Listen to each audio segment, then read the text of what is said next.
Hello students, welcome back to Hindi Mirror channel. सभी students का Hindi mirror पर फिर से स्वागत है। अभी जो हम कंटेंट लेकर आए हैं, भारत में समाज संरचना एवं परिवर्तन BSON 102।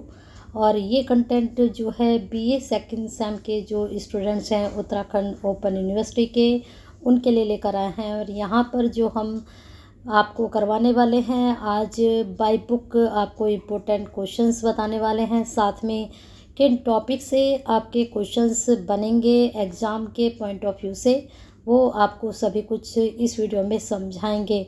पेपर का पूरा नाम हिंदी में भारत में समाज संरचना एवं परिवर्तन, society in Indian structure and change.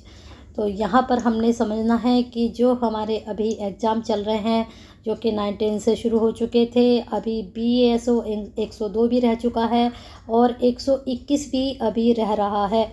121 अभी सब्जेक्ट के रह रहे हैं, तो हम धीरे धीरे सभी सब्जेक्ट से 121 नंबर भी जो कोड है वो भी अपलोड कर रहे हैं। जो 102 रह चुके हैं वो भी अपलोड कर रहे हैं। सिलेबस हम पहले ही अपलोड कर चुके थे। तो चलिए बने रहिए हिंदी मिरर के साथ ऐसे ही बेनिफिशियल वीडियो के लिए, क्योंकि आप लोग हमसे कनेक्ट होंगे तभी आप तक सारी वीडियो पहुंचेंगी। तो इसलिए एक सब्सक्राइब और एक बेल आइकन हिट कर दीजिए, जिससे नई वीडियो के नोटिफिकेशन आप तक पहुंचते रहें। और जो स्टूडेंट्स हमसे कनेक्टेड ऑलरेडी हैं, वो स्टूडेंट्स सभी मिलजुल कर लाइक करें और शेयर करें। सभी स्टूडेंट्स को बहुत कम लाइक आते हैं, बहुत कम शेयरिंग होती है, क्योंकि बस एक यही काम आपको हिंदी मिरर के परिवार के साथ जुड़कर करना होता है। हिंदी मिरर आपकी इतनी हेल्प करता है, तो आप भी इतना सा काम ज़रूर करें हिंदी मिरर के लिए, लाइक और शेयर ज़रूर करें। लाइक तो आप हिंदी मिरर के लिए करते हैं और शेयर आप सभी के लिए करते हैं। तो आप शेयर करते हैं तो कहीं ना कहीं किसी की केयर करते हैं। तो चलिए, यहाँ पर सिलेबस पहले ही हम डिस्कस कर चुके हैं, लेकिन अब सीधे सीधे हम आपके चैप्टर पे चलते हैं, जिससे आपका टाइम ना ख़राब हो। बस सारे यूनिट यहाँ देख लेते हैं। टोटल यूनिट जो आपकी हैं वह 14 यूनिट हैं। तो चलिए फर्स्ट यूनिट देखते हैं, भारतीय समाज की विशेषताएं, इंडियन सोसाइटी करैक्टरिस्टिक्स क्या हैं। तो इसमें जो आपको देखना है, पहले सबसे पहला प्रश्न आपका क्या बन सकता है, विविधता में एकता किस प्रकार से है। हमारे यहाँ भाषाई विविधता है, प्रजातीय विविधता है, धार्मिक विविधता है, जातिगत है, सांस्कृतिक है, यहाँ तक कि क्षेत्र एवं भौगोलिक के हिसाब से भी है, जनकांकीय भी है। तो ये सारी विविधताएं हैं और ये बहुत ही इम्पोर्टेंट है। ये 99% आपके एग्ज़ाम में ज़रूर बनेगा। नेक्स्ट टॉपिक यहाँ पर आपका है, संयुक्त परिवार व्यवस्था क्या है, इस पर प्रकाश डालिए। तो ये दो टॉपिक यहाँ पर इस यूनिट से आप तैयार कर सकते हैं। अब चलते हैं आगे हम नेक्स्ट यूनिट पर। बहुत अच्छा सब्जेक्ट है और बहुत इजी सब्जेक्ट है। मुझे लगता है समाजशास्त्र से ज़्यादा इजी कोई सब्जेक्ट नहीं होता। हिंदी भी कहीं ना कहीं इसके आगे मुझे टिपिकल लगती है, लेकिन सोशियोलॉजी जो है बहुत इजी सब्जेक्ट है और आसानी से कुछ चीज़ें ऐसी होती हैं जिस चीज़ों के बारे में हमें ऑलरेडी पता रहता है। अब बात करते हैं वर्ण व्यवस्था क्या है, वर्ण सिस्टम। तो यहाँ पर भारतीय समाज के आधार क्या हैं। एक तो भारतीय समाजी संगठन के प्रमुख आधार या तत्व, वर्ण व्यवस्था, वर्ण का उत्पत्ति संबंधी सिद्धांत।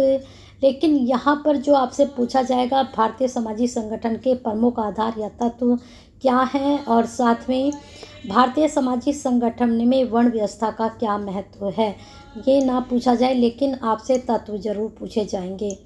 चलते हैं थर्ड यूनिट पर। थर्ड यूनिट में देख लेते हैं क्या क्या टॉपिक आपके बन सकते हैं।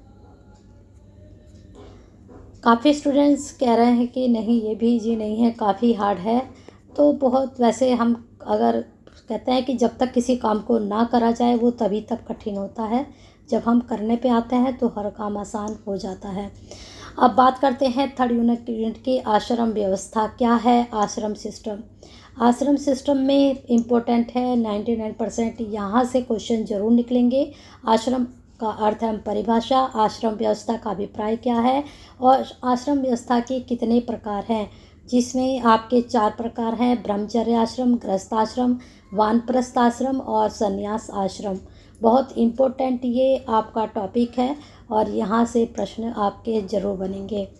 चलते हैं नेक्स्ट आपके टॉपिक पर, यानी कि नेक्स्ट यूनिट के जो टॉपिक है वहाँ से क्या प्रश्न आपके बन सकते हैं।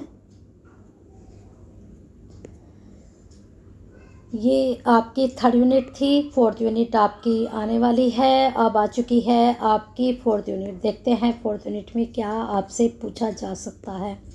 फोर्थ यूनिट है धर्म एवं कर्म। अब देखते हैं धर्म एंड कर्म में क्या बन सकता है। तो यहाँ पर है धर्म का अर्थ और धर्म के मौलिक लक्षण विशेषताएं क्या हैं। अब बात करते हैं कर्म की। कर्म का क्या अर्थ है, कर्म तथा पुनर्जन्म के क्या सिद्धांत हैं, कर्म के कितने प्रकार हैं। ये कुछ टॉपिक है, यहाँ से प्रश्न आपका इस प्रकार से बन सकता है। तो हम वैसे काफ़ी स्टूडेंट्स कहते हैं सारी यूनिट तो आपने बता दी है, तो चाहे मैं टॉपिक एक ही टॉपिक बताऊं लेकिन सारी यूनिट से टॉपिक बताती हूं, जिससे पता चले कि हाँ भाई हमें सभी कुछ पढ़ना है। अब बात करते हैं पुरुषार्थी। क्या है पुरुषार्थ, बहुत इम्पोर्टेंट है, 100% यहाँ से प्रश्न आएगा। पुरुषार्थ का अर्थ, पुरुषार्थ के प्रकार कौन कौन से हैं, धर्म, अर्थ, काम और मोक्ष, और साथ में पुरुषार्थ का क्या महत्व है। यहाँ से 100% प्रश्न निकलेगा, तो इस यूनिट को बहुत ही अच्छे से तैयार करके जाइएगा। मैंने आपको फर्स्ट, सेकंड, थर्ड और आपकी जो है फिफ्थ यूनिट कहा है, बहुत अच्छे से पढ़कर जाइएगा। यहाँ से प्रश्न आपका बनेगा ही बनेगा। ठीक है, चलते हैं सिक्स यूनिट की तरफ। सिक्स यूनिट में देख लेते हैं क्या क्या टॉपिक पूछे जाएंगे और कौन कौन से प्रश्न उन टॉपिक्स में से बन सकते हैं। अब यहाँ पर है नेक्स्ट सिक्स यूनिट, 14 हमारी टोटल यूनिट है। संस्कार, ये भी आपकी बहुत इम्पोर्टेंट है। संस्कार का अर्थ, संस्कार के भेद और संस्कार का क्या महत्व है। 3 ही टॉपिक हैं यहाँ पर, 3 टॉपिक ज़रूर याद करके जाइएगा और संस्कार भी 99% ज़रूर पूछा जाएगा। जहाँ मैं कहती हूँ 100%, 99%, तो उसको तो बिल्कुल भी मत छोड़िएगा, क्योंकि वहाँ से आपका ज़रूर पूछा जाता है। अब बात करते हैं आपकी 7 यूनिट की।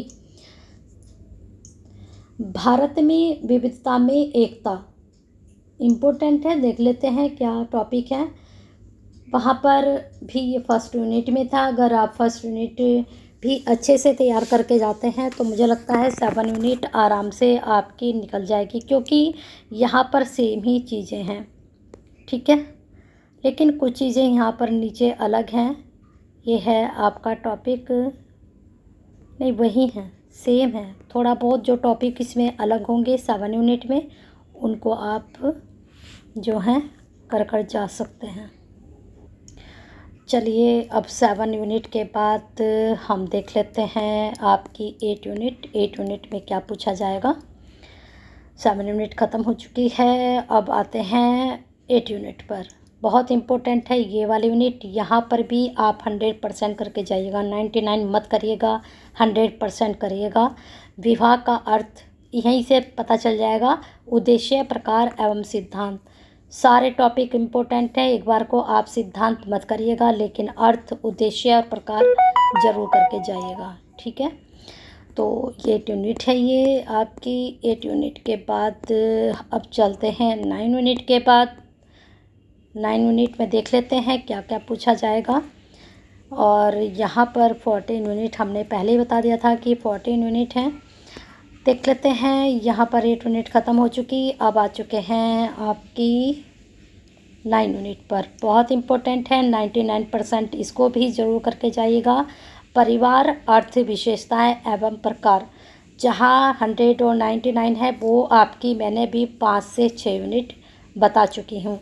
और 14 यूनिट में से एटलीस्ट 7 से 8 यूनिट तो ज़रूर करनी चाहिए, और प्रश्न वहीं से ज़्यादा आपके बनेंगे। और बाकी जो बची यूनिट उनको गो थ्रू ज़रूर कीजिएगा।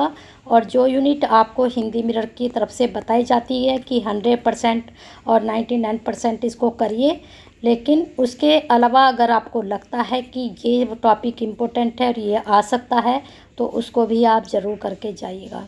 अब बात करते हैं यूनिट इकाई 10 की, नातेदारी, अर्थ, प्रकार एवं श्रेणियाँ। इसको भी आप ज़रूर पढ़कर जाइएगा।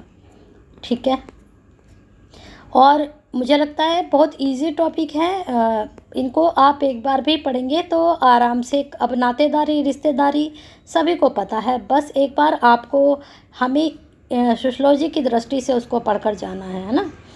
अब बात करते हैं जाति अर्थ विशेषताएं, जातीय गतिशीलता, तो इसको आप ज़रूर पढ़ लीजिएगा क्योंकि आजकल ये मुद्दा कुछ ज़्यादा ही उठ रहा है। वैसे यहाँ से प्रश्न बहुत मुश्किल ही बनेगा, लेकिन फिर भी आप पढ़ लीजिएगा, ठीक है, क्योंकि जो मेन टॉपिक है वहीं से ज़्यादा प्रश्न आपके निकलते हैं। 11 यूनिट हो चुकी हैं, 3 यूनिट और रह गई हैं, हम पहुंच रहे हैं 12 पर। 12 यूनिट जनजातीय समाज क्या है, अर्थ विशेषता, वर्गीकरण, विवाह एवं परिवार। अब यहाँ पे प्रश्न किस प्रकार से बन सकता है कि जनजातीय जो समाज है वहाँ पर विवाह के प्रकार क्या हैं या उनकी विवाह की विशेषताएं क्या हैं, या जनजातीय समाज का क्या अर्थ है, इस तरह से प्रश्न यहाँ पर निकल सकता है, ठीक है। अब बात करते हैं आपकी 30 यूनिट की। बस हमारी 2 यूनिट आपको बतानी रह गई हैं। काफ़ी स्टूडेंट्स कहते हैं कि मैडम सारी यूनिट बताया कीजिए, लेकिन सारी यूनिट बताने में वीडियो बहुत लेंथी हो जाती है, इसलिए मैं ज़्यादातर सिलेबस में ही डिस्कस कर लेती हूँ कि ये आपकी बहुत ज़्यादा इम्पोर्टेंट है। सिलेबस में ऑलरेडी डाल चुकी थी, तो अब फिर भी उसके बाद क्वेरी जा रही थी। अब बात कर रहे हैं 13 की, ग्रामीण समाज, अर्थ विशेषताएं, परिवार एवं विवाह। 99% करके जाइएगा इसको, ये यूनिट भी आपके लिए इम्पोर्टेंट है। अब बात करते हैं लास्ट यूनिट की। अब काफ़ी स्टूडेंट्स शुरू की यूनिट करके चले जाते हैं, लेकिन वहाँ से प्रश्न अगर नहीं बनते हैं तो दिक्कत किसको उठानी पड़ेगी, आपको। इसलिए मैं बोलती हूँ कि सारी यूनिट ज़रूर पढ़िए, चाहे थोड़ा थोड़ा पढ़िए लेकिन पढ़ के जरूर जाइए, चाहे उस पूरी बुक की एक बार ही रीडिंग करें, पूरी बुक एक बार जरूर पढ़ें। अब बात करते हैं नगरीय समाज और ग्रामीण समाज। ऊपर वाला 13 ग्रामीण समाज था, नीचे नगरीय समाज है। दोनों समाज की तुलना भी आ सकती है, दोनों समाज की जो समस्याएं हैं उनकी तुलना आ सकती है, इनकी विशेषताएं आ सकती हैं, तो इसको दोनों को भी 99% ज़रूर करें। तुलनात्मक अध्ययन भी आ सकता है, अंतर भी आ सकता है, किसी भी प्रकार से प्रश्न बन सकता है, तो दोनों समाज को ज़रूर पढ़कर जाएं। तो बने रहिए हिंदी मीडियम के साथ ऐसे ही बेनिफिशियल वीडियो के लिए। और अब एक लाइक करना मत भूलिए, ना ही एक शेयर करना भूलिएगा, क्योंकि आप लाइक शेयर करते रहेंगे और हम आपके पास वीडियो पहुंचाते रहेंगे।